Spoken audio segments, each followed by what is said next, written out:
BDCC bank ನಿರ್ದೇಶಕರ ಚುನಾವಣೆಯ delegate ವಿಚಾರದಲ್ಲಿ ಅವ್ಯವಹಾರ ಚಕ್ಕೆರೆ ವಿವಿಧೋದ್ದೇಶ ಪ್ರಾಥಮಿಕ ಕೃಷಿ ಪತ್ತಿನ ಸಹಕಾರ ಸಂಘದ ಸಿಇಒ ಅನುಪಸ್ಥಿತಿಯಲ್ಲಿ ಸಭೆ ನಡೆಸದೆ ಅಧ್ಯಕ್ಷರಿಂದಲೇ ಡೆಲಿಗೇಟ್ ವಿತರಣೆ ಮಾಡಿರುವ ಆರೋಪ ಸಭೆ ಮಾಡದೆ ನಿರ್ದೇಶಕರ ಗೈರಿನಲ್ಲಿ ಕೋರಂ ಇಲ್ಲದಿದ್ದರೂ ಸಭೆ ಮಾಡಿರುವುದಾಗಿ ಅಧ್ಯಕ್ಷರ ದಬ್ಬಾಳಿಕೆ ಎಂದು ನಿರ್ದೇಶಕರ ಆರೋಪ.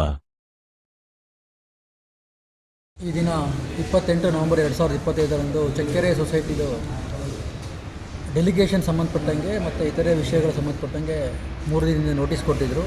ನಾವೆಲ್ಲರೂ ಸಭೆಗೆ ಬಂದ್ವಿ. 10 ಗಂಟೆಗೆ ಸಭೆ ಸೂಚನೆ ಇತ್ತು. ಸುಮಾರು 10:20, 10:30 ಅಷ್ಟರಲ್ಲಿ ನಾವೆಲ್ಲರೂ ಸಭೆಗೆ ಬಂದಾಗ ಸಭೆ ಆಗಲೇ ಮುಗಿದಿದೆ ಅಂತೇಳಿ ಕಚೇರಿಗೆ ಬೀಗ ಹಾಕಿದರು. ಸಭೆಯಲ್ಲಿ 6 ಜನ ನಿರ್ದೇಶಕರು ನಾವೆಲ್ಲರೂ ಒಟ್ಟಿಗೆ ಒಂದೇ ಸಲ ಬಂದಿದ್ವಿ. ಆದರೂ ಅವರು ಸಭೆ ಆಗಿದೆ ಅಂತೇಳಿ ವರದಿ ಮಾಡಿಕೊಂಡಿದ್ದರಿಂದ ಸುದ್ದಿ ಬಂದಿದೆ. ಹಾಗೂ ಕಾರ್ಯದರ್ಶಿ ಅನುಪಸ್ಥಿತಿಯಲ್ಲಿ ಸಭೆ ಆಗಿದೆ. ಕಾರ್ಯದರ್ಶಿಗೆ ಅನಾರೋಗ್ಯ ಆಗಿ ಅವರು ಮೈಸೂರಿಗೆ ಹೋಗಿ ತಪಾಸಣೆಗೆ ಹೋಗಿ ಬಂದಿದ್ದಾರೆ. ಅವರು ಸಭೆಗೆ ಬಂದಿಲ್ಲ. ಹಾಗೂ ಯಾವುದೇ ರೆಸಲ್ಯೂಷನ್ನ ಕಾರ್ಯದರ್ಶಿ ಮಾಡಿಲ್ಲ. ಆದರೂ ಅವ್ರು ಮಾಡಿದ್ದಾರೆ ಅಂತೇಳಿ ದಾಖಲೆ ಮಾಡಿದ್ದಾರೆ.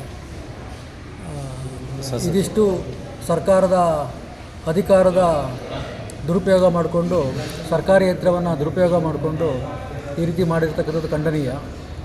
ಸೊಸೈಟಿಯ ವಿಷಯಕ್ಕೆ ಸಂಬಂಧಪಟ್ಟಂಗೆ ಈ ನಮ್ಮ ಚಕ್ಕೆರೆ ಸೊಸೈಟಿ ಕೇವಲ 6-7 ತಿಂಗಳ ಹಿಂದೆ ಚಾಲ್ತಿಗೆ ಬಂದಂಥದ್ದು.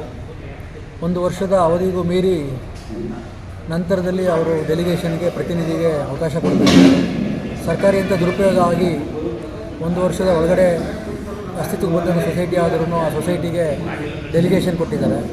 ಕೊಟ್ಟಂಥ ಡೆಲಿಗೇಷನ್ನು ಕೂಡ ಪ್ರಜಾಪ್ರಭುತ್ವದ ಹಿನ್ನೆಲೆಯಲ್ಲಿ ಸಹಕಾರಿ ಕ್ಷೇತ್ರ ತತ್ವದಲ್ಲಿ ಎಲ್ಲರೂ ಅಲ್ಲಿ ಪ್ರಸ್ತುತ ಇದ್ದು ಸಭೆ ನಡೀಬೇಕಿತ್ತು. ಸಭೆನೇ ನಡೀದೇನೆ ಸಭೆ ನಡೆದಿದೆ ಅಂತೇಳಿ ಒಂದು ವಿಚಾರವನ್ನು ಮಂಡಿಸಿರೋದು ತುಂಬ ಖಂಡನೀಯ.